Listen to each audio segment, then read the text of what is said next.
एक गांव में एक बुजुर्ग किसान रहीम चाचा रहते थे। उनके पास जमीन तो बहुत कम थी, लेकिन उनमें गहरी समझ और मेहनत का जुनून था।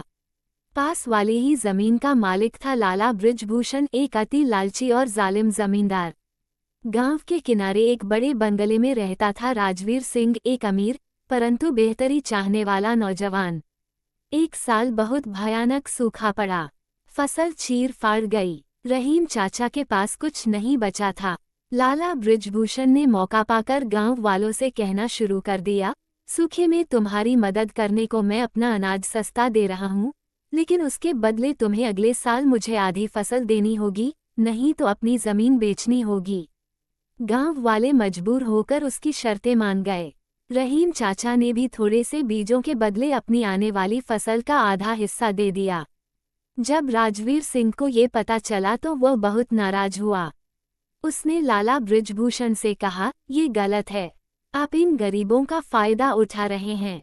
लाला ने हंसकर कहा, ये दुनिया का दस्तूर है राजवीर बाबू, बिजनेस में इमोशंस के लिए जगह नहीं होती।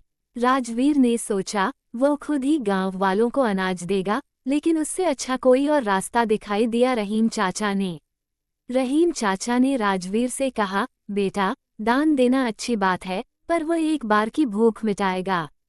आओ हम सब मिलकर ऐसा काम करें जो इस गांव की भूख हमेशा के लिए मिटा दे। रहीम चाचा ने अपनी छोटी सी जमीन पर एक नए तरीके का ड्रिप इरिगेशन लगाया, जो कम पानी में भी काम आ सकता था। उन्होंने अपने कुछ बीज बचे थे जो सूखा सहने वाले थे। राजवीर ने उनकी मदद के लिए पैसे और जानकारी का वादा किया। लाला बृजभूषण ये सब देखकर हैरान रह गया। वह मजाक उड़ाता, बुढ़िया के ख्वाब देख रहे हो, इस सूखी जमीन से सोना उगाएगा क्या? पर रहीम चाचा और राजवीर ने हारना नहीं माना। उन्होंने गांव वालों को समझाया, एकजुट किया। थोड़े से पैसों से उन्होंने गांव के लिए एक छोटा सा ट्यूबवेल भी लगवा लिया।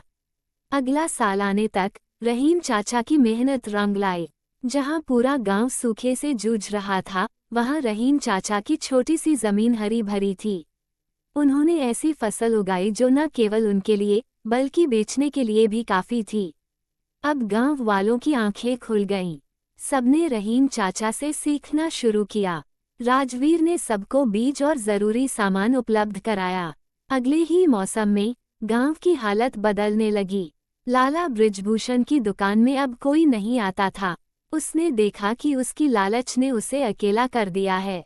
एक दिन वो शर्मिंदा महसूस करते हुए रहीम चाचा के पास पहुंचा। रहीम चाचा, लाला ने गदगदाई आवाज में कहा, मैंने गलती कर दी, मुझसे बहुत बड़ी भूल हुई, क्या तुम मुझे भी सिखाओगे? रहीम चाचा ने मुस्कुराकर कहा, बृजभूषण, जमीन से सोना उगता नहीं, मेहनत से उगता है, और मेहनत सिर्फ हाथों से नहीं, दिल से भी होती है। आओ हम सब मिलकर काम करेंगे। और आगे चलकर वह गांव समृद्ध हो गया। राजवीर ने वहां एक कोऑपरेटिव सोसाइटी बनवा दी, जहां सब मिलकर अपनी फसल बेचते और आने वाली पीढ़ियों के लिए सोचते।